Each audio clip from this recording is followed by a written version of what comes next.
I woke up around 7:30 and decided to go to Tiananmen. I liked all the red lanterns that were hanging up that were left over from the Lantern Festival after the celebration of the New Year. After that, I got a shish kebab candied fruit, which is really good, except there was tomatoes on it, which was weird. But anyway, I passed some really cool buildings that had more lanterns and bright blue doors, whatever.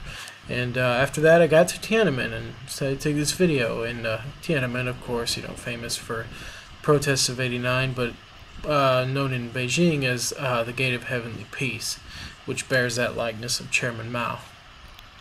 After that, it was on to the Forbidden City, which oddly enough is not so forbidden anymore. It was really here that for the first time it sunk in that I was actually in China. I'd flown all the way across the world and seen some crazy things, but this was by far the craziest thing I had experienced so far. I mean, even just the sheer scale of it was overwhelming. Everything was just so foreign. There's nothing like this anywhere in the world except for China. Well, and Chinatown, I guess. But everything is just so completely different and so extravagant. I mean, there's no palaces of any kind really in America. I mean, the White House is just, I mean, it's a nice house and everything, but I mean, it's just a house. It's got nothing like this. Gate after gate after gate, pagoda after pagoda, trees after trees.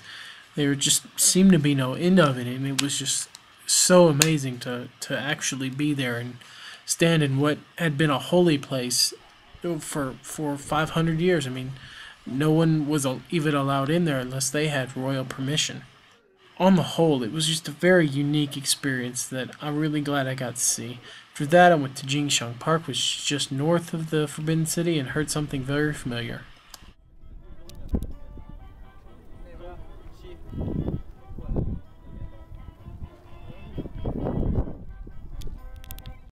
If you didn't hear that, go back and rewind it, because it was Jingle Bells. It was at this point in my time in Beijing where I just felt like I was on top of the world. I just could do no wrong. I was having a ball at the time of my life. I was just truly just happy in what I was seeing and experiencing, and in really every way I was just truly happy. Surrounded by the beauty of the landscape, the beauty of the history, I could just do no wrong. That night I visited the Donghuamen market and admired the beautiful streetlights. And as I took out my compass on the way back home, I realized that as well as going the right direction to my hotel, I seemed to be going the right direction in my life.